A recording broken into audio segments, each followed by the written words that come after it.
I'm Ariana Grande. Hi, I'm Cynthia Erivo. And you're listening to the Broadway Podcast Network. Visit bpn.fm to discover more.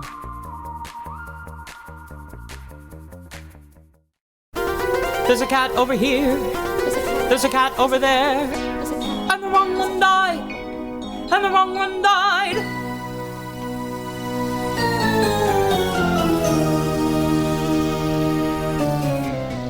Welcome to The Wrong Cat Died, the podcast breakdown of the catastrophe. I'm your host, Mike Abrams, and today we have another amazing guest. We are working with the Perelman Performing Arts Center reimagined production of Cats called Cats, the Jellicle Ball to bring you a series of episodes throughout their run. I am honored to have a ballroom Hall of Famer, Tempress Chasity Moore, with me here today. Tempress is an actress, singer, ballroom icon, and the queen mother of her own house, which I cannot pronounce, so I'm going to have her say it for us. And while she has yet to change my mind about naming my show, her Grizabella is the closest I've been to changing my mind, and will have you rooting for her to return to the runway at the end of this production. So I'm excited to have her here. Thank you for joining me. Thank you for having me. I'm excited. I always like talking to Grizabellas because my show centers so much around the arc of your story. And the version of this is the clearest picture I've had. I love it. And we'll get into that. But I want to actually start us on the other side because you're a ballroom icon and a legend in the ballroom world. But what was your familiarity with Cats before this production? How much did you know about the musical? To be honest, I mean, of course, like as a child, I always seen the promos and I've always heard Memory and, so I've seen the Grizabella part, but I didn't really know a lot about it. Okay. I didn't know so much about it. Yeah, I mean, I kind of was. I've been wondering because I mean, you get the biggest number and you have like the most important part, but there's so much to that story that did they in this rehearsal process go through a lot of that with you and like kind of go through the whole Cats aspect of it? So like somewhat, but a lot of people, there was a couple of people who told me not to actually watch it because my Grizabella was a lot different, and that they liked that aspect of it. And so I seen as much as I could. I didn't want to, because like we are reimagining it. So it was coming from ballroom. So I have a lot of knowledge on ballroom. So I wanted to kind of tell my story from the ballroom aspect of it. No, I love that. And so let's start there with the ballroom aspect of this. So I thought when I heard about it that this is a perfect vehicle for telling the Cats story. As someone who knows nothing about ballroom but knows way too much about Cats, I love the idea of the competition aspect that you brought into this. So when you kind of heard about this production and you were, joining on, what was the ballroom lens like? I guess, how did you bring some of your ballroom experience to that? Well, first I was like, at first I didn't know how, I was like, what is going to be the correlation? And then especially I didn't want to be there, like a lot of appropriation going on. For sure. Coming from ballroom. And so, it being like a marginalized community, people came to ballroom because of, seeking love that they weren't getting from their family or society, period. And so a lot of times now that ballroom has crossed over to mainstream, a lot of people are using ballroom and doing ballroom, and they have no idea of the backstory of ballroom. So I was a little like, wait a minute.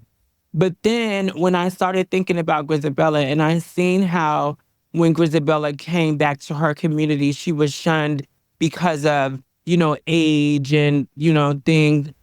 Ageism runs rampant in ballroom. Like it's the same thing, and so I started building off of that. Girls who fell on hard times. Not only that, a lot of the character for me was like me being a trans woman, and growing up in society where as a lot of people wasn't accepted of us. We had to be stealth at one point. So a lot of us left ballroom community because we didn't want to be associated with it. And so then now that it's being more accepted, there are girls who come back and sometimes they don't get the reception that they want. Yeah, and I think that's the beauty of the arc, too, of Grizabella. And I thought the storytelling, I don't want to spoil too much. I think people know the Grizabella story, but your production does a beautiful job of bringing the ballroom, bringing her back, like you said, with the ageism. And that is where I thought was, as someone who's spent 170 plus episodes arguing against Grizabella as a choice, to see that full story, it's like that kind of makes a lot more sense of being able to kind of be back on the runway, being back in the spotlight and being celebrated for that, which I thought was such a beautiful moment to be able to bring that in the story. Yeah, she falls on hard times, and, a lot of the girls have, because, a lot of trans women didn't, because of the discriminations in the workforce and stuff, some of them, fell to sex work, and, that led to drugs or what have you. They had to do what they had to do. And some of them, they didn't have the best outcome. So for me, that was just kind of Grizabella's backstory. But she's coming back to ballroom, still trying to feel this grandeur of who she once was. And she feels like everybody should just accept that, because she once was an icon in ballroom, and she doesn't really get that reception coming at first. Or in her head, she doesn't feel like that, Completely. One thing I think is always really interesting in the musical Cats productions is the relationships between all of the different cats, and especially with Grizabella, because there is this almost fear at first, and then curiosity, and then acceptance, and that kind of story that goes throughout. I'm very curious about this production, how you weaved between the ballroom aspects and the Cats' musical aspects. I think that was kind of definitely you had to, I feel like, the Cats, Andrew Weber's people, there were things that you couldn't go outside of the lines, or you had to stick to, or whatever. I would have loved to see a ballroom person. Even though you had us or whatever, and then you did, and Junior does not allow anything to go past. If it's not ballroom, he's going to speak up. And most of us do. But we kind of did our own research. And then, a lot of the cast of the Broadway people just went and started watching balls and doing their own research. Or we would sit down and talk to one another. Or we just spoke up and said, no, this wouldn't happen like that. So it was kind of like our own research type of thing. Okay. Yeah, I love the mix between the cast, too, of just having a wide range of experience kind of brings it to life. So I want to talk a little bit about Memory, because it's the iconic song of the show that everyone knows. What was your first thoughts when you kind of realized that, hey, when you're getting cast for this, that this is going to be, you're going to be on the spotlight and get to belt this number? Listen, I thought I had anxiety. Yeah. I was waking up with night sweats at 3:00 in the morning. It was, I haven't been on stage in over 20-something years, and, in singing. So it was just something that I really had to dedicate myself to, getting a vocal coach, at first it was very scary for me. I would just get so scared, but everyone has been so welcoming and helpful. William, who has definitely worked with me a lot. And, it was a lot of pressure, but the pressure is going away. I think I'm getting into my groove now. It did take me some time to really, get out of my head and just go ahead and do what I do, and realize that I was there for a reason. And there was something that I brought to it that they seen that I brought that I didn't want to compare to anyone else. Yeah. Your memory is amazing. So this is such an iconic number. And, we were waiting as we were getting to that moment, and, you kind of builds and builds and builds, and then you just belted it out, and it was beautiful. So I was curious, because it's one of those numbers that everyone knows. No matter who walks into that theater, they're going to know Memory. They might not know the rest of the stuff. They might know the overture, but they might not know Skimbleshanks or Mungo Jerry or some of these other songs, but they know Memory. And so it's got to be that whole all eyes on you. No, and I definitely have room to grow, and I'm only getting better and better. So just tell them to be on the lookout. Yeah. Well, that's the beauty of doing it, so many times a week, is you get you get practice and Right. exposure doing this. And I think that's, with a short run, it's also such an interesting aspect to it too, because you're doing it for 2 months versus, years at times for some of these shows. Going into rehearsals that we were rehearsing and tech, all of that was new for me. So it was like, oh wow. Rehearsing from 1 to 5 and then a show that night, for 2 weeks straight. But it was great. I'm so glad that we premiered now. Yeah, now that you're officially open and through, and Yeah. and with incredible reviews, which is amazing to see. And then I mean, we dropped our review while the day we're recording this. We dropped ours and we raved about it, but we were waiting to see kind of what the critics were, and the critics raved about it as well. And I think rightfully so. I mean, it does a beautiful job telling the story. Mhm. Yeah, I spoke to a lot of people, and some people said that this is the first time that they really understand cats. I've seen people say Completely. that. Yeah, I've had people say that to me. So we have been getting a really, really good reception. The audience has been amazing. So I would love to talk a little bit about the audience, because I have, again, as someone who knows cats too well, I did think that this told the story in a very beautiful way, and really actually made, I thought, your story one of the easier ones to follow that wasn't always as clear in other ones. And again, not unclear, it's just they're different with the way it's told in the musical. But I found that this is a great particular production for some of one of those kind of quote unquote Cats haters, because there's a lot of them out there because it's an easy punchline for a joke. Cats is easy to poke fun at. And I've heard a few who have went and they've loved how this actually, again, tells the poetry through a different lens. But also it sounds like, the energy in the audience is just infectious. And so as a performer, how are you are you feeling that energy as well? Are you feeding off of it? Because I loved in the beginning, they even stated this isn't a musical. You don't have to just sit there, get into it and Right. encourage us to be in. And I felt that from the moment I sat down to the moment we left. Absolutely. We love it. You never know what's going to happen. For me, like I said, I hadn't been on stage in a while. So I was hoping that the audience would be engaging, because that does help you, especially with so much energy. The cast is amazing. The way they're out there dancing and voguing and singing and doing all of that, it would just be horrible if no one was engaging. Yeah. So I love that.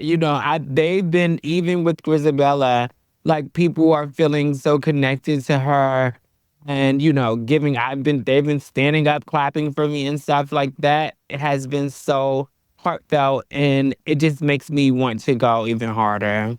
Mm-hmm.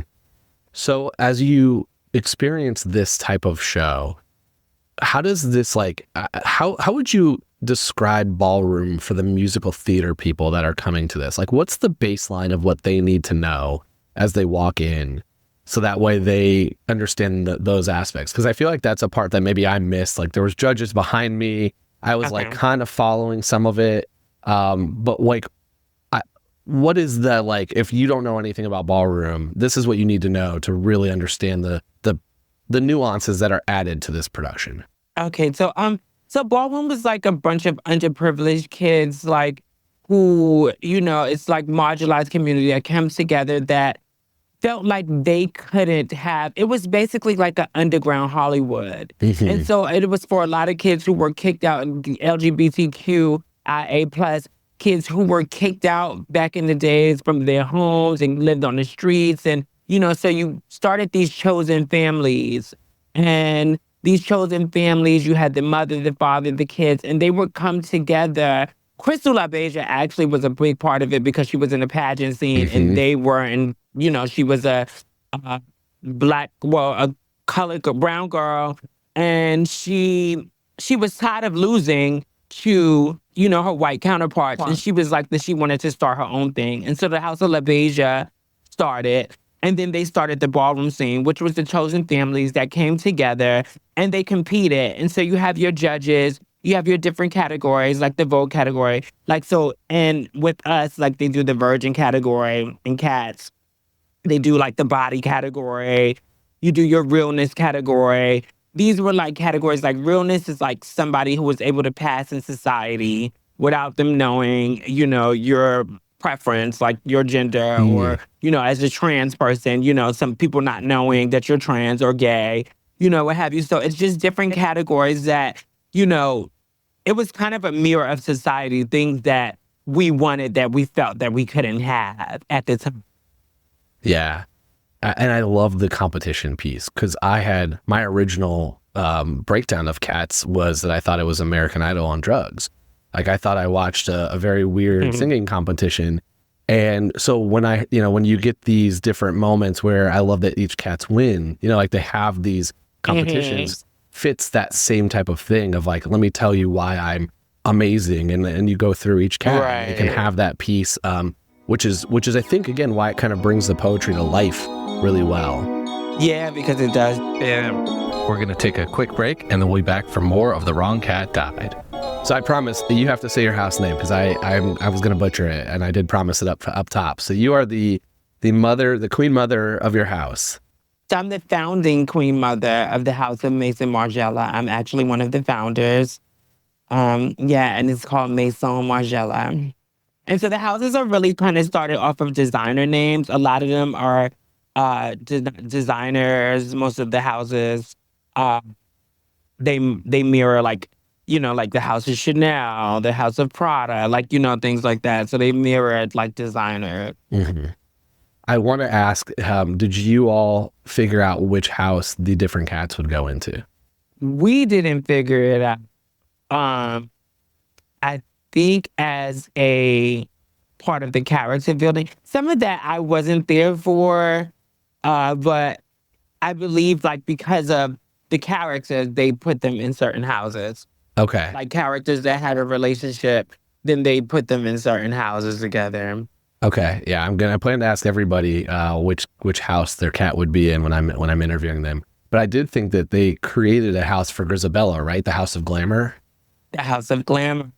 I love that. I think I saw that and immediately was like, that's just such a brilliant way. So, okay. Before we go to rapid fire, what is your favorite part of this production? Like, what's the thing that you love seeing every night or think the audience loves? Like, what's just your favorite moment?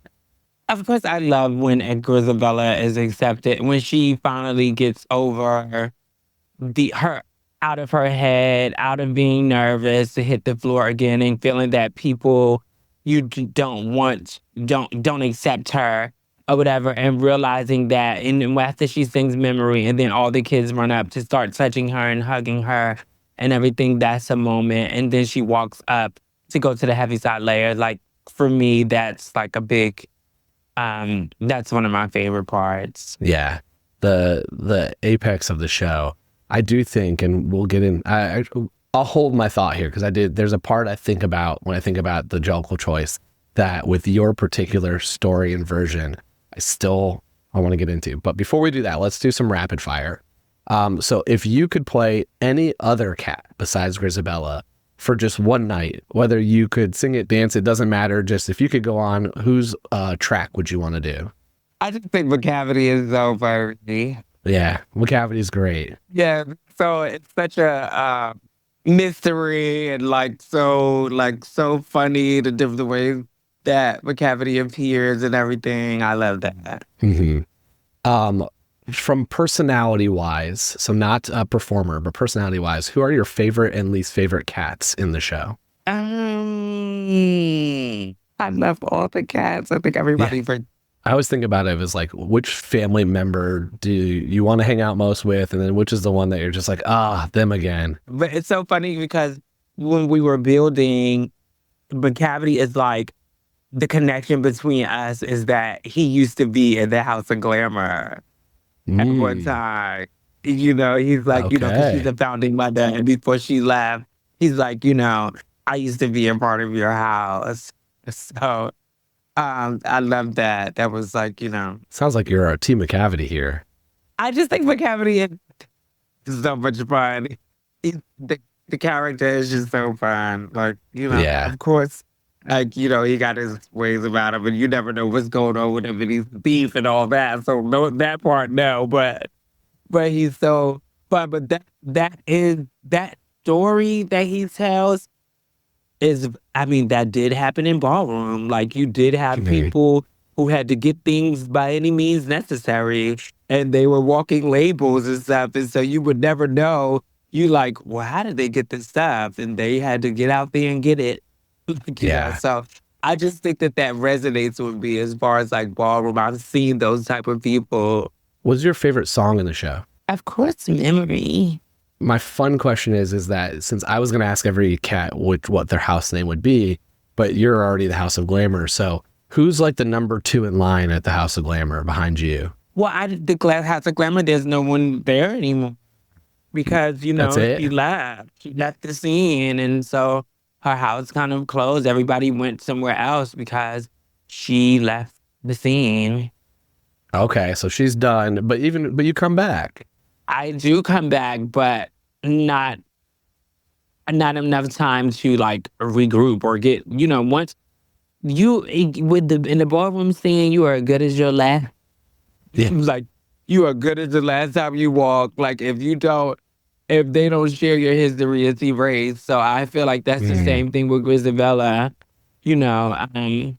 Once you leave a lot of times, and that's why I wanted to, like, a lot of ballroom people have come and they like, oh my God, this hit so hard. And we need to really, look out for those older women in the scene who fell by the wayside or we know nothing about anymore because they are slightly erased. Like, you don't hear about them and no one seems to care because they're no longer walking balls. Yeah.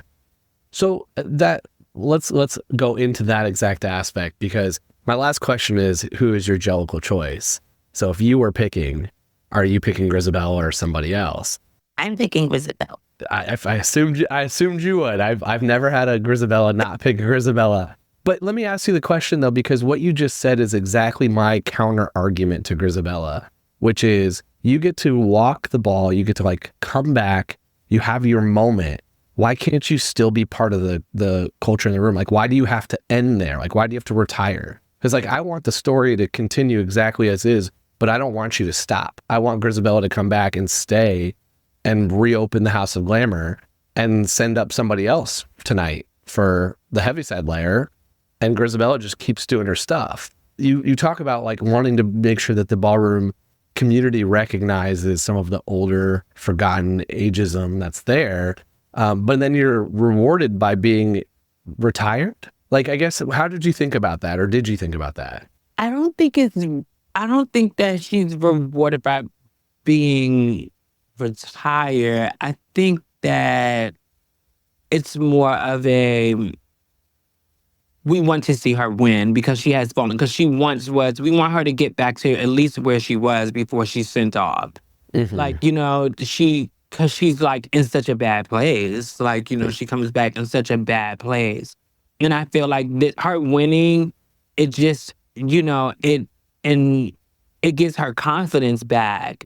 And it shows her that she can be more than what she has fallen by the wayside to. And that's why I feel like, she should win because she needs that. She needs that. She needs to feel that acceptance from someone. She's already went out into the world and she felt like the world didn't accept her. Now she's trying to come back to her community and she's feeling like her community didn't accept her. She's just been having loss after loss. So like, why not give her a win? So I agree completely with all of that. And what I loved about this production is in the first act, there are a couple other cats that got to win their particular ballroom competitions, but then they stayed. And so I want Grizabella to stay. I don't want you to walk up the stairs, really, is what it boils down to. I want to send somebody else up the stairs at the end because you've earned your moment to spend more time with your chosen family. Yeah. I don't know if I disagree. Okay. Here we go. I've been trying to convince them to let me walk up one night. But would that make a good, performance if she just say, I just feel like that like solidifies everything. Totally. It's a different show. Back into the world. Really, in this situation, yeah, it's a different show. This is her going back into the world, and now she has her confidence and things back, and she's able to, go and turn her life around because she got what she wanted, so, yeah. No, I agree. I think, and this production, again, does the clearest job of where you come back, and also like a lot of times people argue for Gus, and Junior is not ready to go. Like it's Junior's living his life on the runway there. Right. So there's no chance he's ready to go. But I do I thought the House of Glamour back open, we're ready to go, you're being accepted. And it's like, no, let's just keep going. Let's not send you back up those stairs. So it still kind of is the same argument I've been making for a while. Well, a lot of times, with ballroom, sometimes you need to pass on the torch to, and, sometimes, yes, there is ageism, but then sometimes there are people who just we'd love for them to stay in the scene, but if you're holding on to an overall position for over 20 years or something, it's how are you? You're not a leader if you're not creating other leaders. You know what I'm saying? So it's let her get her just dues and then the next person, let her go on. She doesn't have to necessarily stay and still be mother of the House of Glamour. She's bounded it and pass it on. Yeah. I think so much of this hinges on what you believe the heaviside layer is. What are you walking to up those stairs? Because my joke has always been you're walking to death. I know. At first I was like, oh God, I was am I going to heaven? What is going on? I agree completely. It's beautiful. And I think the stories, I love the way you all told it. I just love the way you put it together. And again, we raved about it for our entire recap.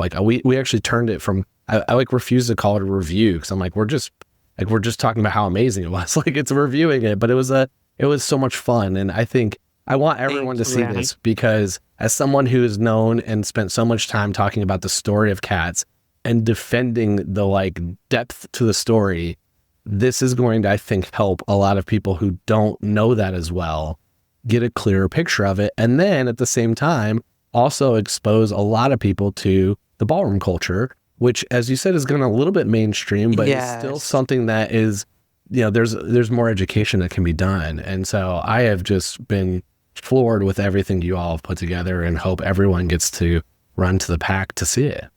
Thank you so much. Thank you. I think Bill and Jaylon has done a wonderful job putting this piece together and respecting both aspects.